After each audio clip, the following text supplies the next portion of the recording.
नमस्कार अभिनंदन। मैं अमिता आशीष और आज मैं आप सभी के लिए जो कहानी लेकर आई हूँ उसका नाम है हार की जीत और इसके लेखक हैं सुदर्शन। तो आइए सुनते हैं आज की कहानी हार की जीत। माँ को अपने बेटे और किसान को अपने लहलहाते खेत देखकर जो आनंद आता है वही आनंद बाबा भारती को अपना घोड़ा देखकर आता था। भगवत भजन से जो समय बचता वह घोड़े को अर्पण हो जाता। वह घोड़ा बड़ा सुंदर था, बड़ा बलवान। उसके जोड़ का घोड़ा सारे इलाके में न था। बाबा भारती उसे सुल्तान कहकर पुकारते। अपने हाथ से खरहरा करते, खुद दाना खिलाते और देख देख कर प्रसन्न होते थे। उन्होंने रुपया, माल, असबाब, ज़मीन आदि अपना सब कुछ छोड़ दिया था। यहाँ तक कि उन्हें नगर के जीवन से भी घृणा थी। अब गांव के बाहर एक छोटे से मंदिर में रहते और भगवान का भजन करते थे। मैं सुल्तान के बिना नहीं रह सकूँगा, उन्हें ऐसी भ्रांति सी हो गई थी। वे उसकी चाल पर लट्टू थे। कहते ऐसे चलता है जैसे मोर घटा को देखकर नाच रहा हो। जब तक संध्या समय सुल्तान पर चढ़कर 8-10 मील का चक्कर न लगा लेते उन्हें चैन न आता। खड़ग सिंह उस इलाके का प्रसिद्ध डाकू था। लोग उसका नाम सुनकर कांपते थे। होते होते सुल्तान की कीर्ति उसके कानों तक भी पहुंच गई। उसका हृदय उसे देखने के लिए अधीर हो उठा। वह एक दिन दोपहर के समय बाबा भारती के पास पहुंचा और नमस्कार करके बैठ गया। बाबा भारती ने पूछा, खड़ग सिंह क्या हाल है? खड़ग सिंह ने सिर झुकाकर उत्तर दिया, आपकी दया है। कहो इधर कैसे आ गए? सुल्तान की चाह खींच लाई। विचित्र जानवर है, देखोगे तो प्रसन्न हो जाओगे। मैंने भी बड़ी प्रशंसा सुनी है। उसकी चाल तुम्हारा मन मोह लेगी। कहते हैं देखने में भी बहुत सुंदर है। क्या कहना, जो उसे एक बार देख लेता है उसके हृदय पर उसकी छवि अंकित हो जाती है। बहुत दिनों से अभिलाषा थी, आज उपस्थित हो सका हूँ। बाबा भारती और खड़ग सिंह अस्तबल में पहुँचे।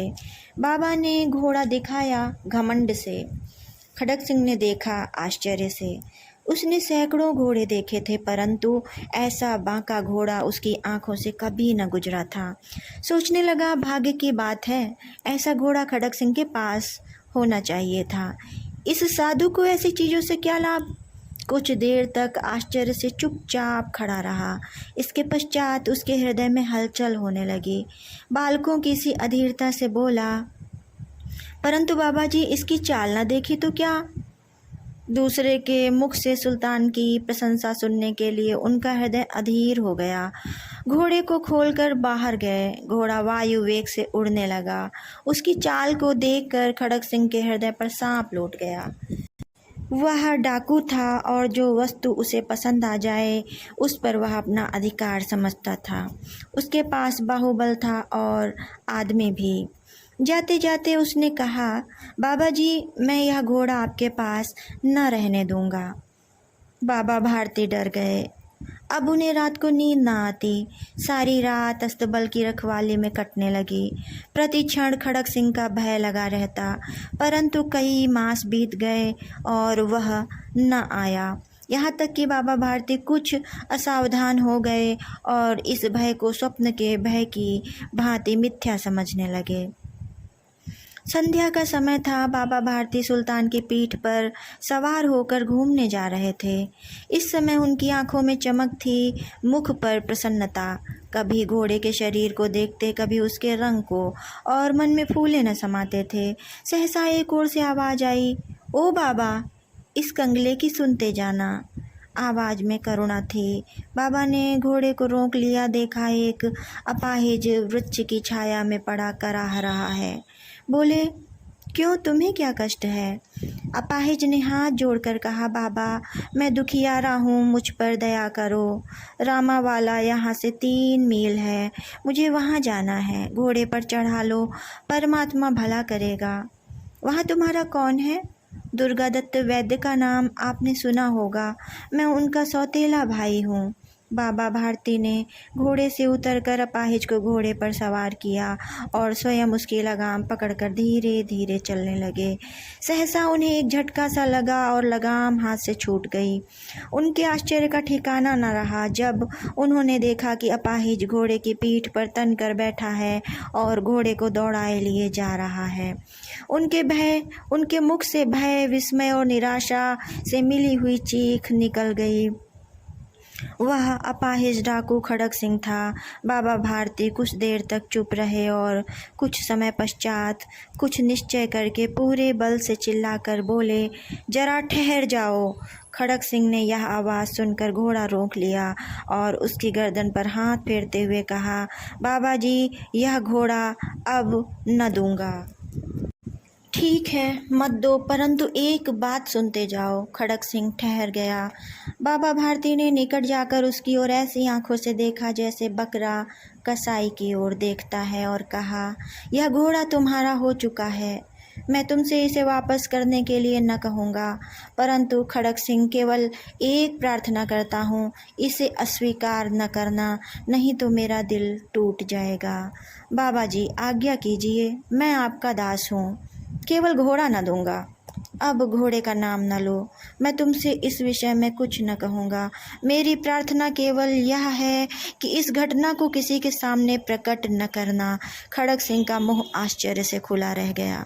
उसे लगा था कि घोड़े को लेकर यहाँ से भागना पड़ेगा, परंतु बाबा भारती ने स्वयं उसे कहा कि इस घटना को किसी के सामने प्रकट न करना, इसका क्या अर्थ हो सकता है। खड़ग सिंह ने बहुत सोचा, बहुत सिर मारा, परंतु कुछ समझ न सका। हार कर उसने अपनी आंखें बाबा भारती के मुख पर गड़ा दीं और पूछा, बाबा जी, इसमें आपको क्या डर है। सुनकर बाबा भारती ने उत्तर दिया, लोगों को यदि इस घटना का पता चला तो वे दीन दुखियों पर विश्वास न करेंगे। यह कहते कहते उन्होंने सुल्तान की ओर से इस तरह मुंह मोड़ लिया जैसे उनका उससे कोई भी संबंध ही नहीं रहा हो। बाबा भारती चले गए, परंतु उनके शब्द खड़ग सिंह के कानों में उसी प्रकार गूंज रहे थे। सोचता था, कैसे ऊंचे विचार हैं, कैसा पवित्र भाव है। उन्हें इस घोड़े से प्रेम था। इसे देखकर उनका मुख फूल की नाई खिल जाता था। कहते थे, इसके बिना मैं रह न सकूँगा। इसकी रखवाली में वे कई रात सोए नहीं, भजन भक्ति न कर रखवाली करते रहे, परंतु आज उनके मुख पर दुख की रेखा तक दिखाई न पड़ती थी। उन्हें केवल यह ख्याल था कि कहीं लोग दीन दुखियों पर विश्वास करना न छोड़ दे। रात्रि के अंधकार में खड़ग सिंह बाबा भारती के मंदिर पहुंचा। चारों ओर सन्नाटा था। आकाश में तारे टिमटिमा रहे थे। थोड़ी दूर पर गांव के कुत्ते भौंक रहे थे। मंदिर के अंदर कोई शब्द सुनाई न देता था। खड़ग सिंह सुल्तान की बाग पकड़े हुए था। धीरे धीरे वह अस्तबल के फाटक पर पहुंचा। फाटक खुला पड़ा था। किसी समय वहां बाबा भारती स्वयं लाठी लेकर पहरा देते थे, परंतु आज उन्हें किसी की चोरी, किसी डाके का भय न था। खड़ग सिंह ने आगे बढ़कर सुल्तान को उसके स्थान पर बांध दिया और बाहर निकलकर सावधानी से फाटक बंद कर दिया। इस समय उसकी आंखों में नेकी के आंसू थे। रात्रि का तीसरा पहर बीत चुका था। चौथा पहर आरंभ होते ही बाबा भारती ने अपनी कुटिया से बाहर निकल ठंडे जल से स्नान किया। उसके पश्चात इस प्रकार जैसे कोई स्वप्न में चल रहा हो, उनके पांव अस्तबल की ओर बढ़े, परंतु फाटक पर पहुंचकर उनको अपनी भूल प्रतीत हुई। साथ ही घोर निराशा ने पाँव को मन भर कर भारी बना दिया। वे वहीं रुक गए। घोड़े ने अपने स्वामी के पाँव की चाप को पहचान लिया और जोर से हिनहिनाया।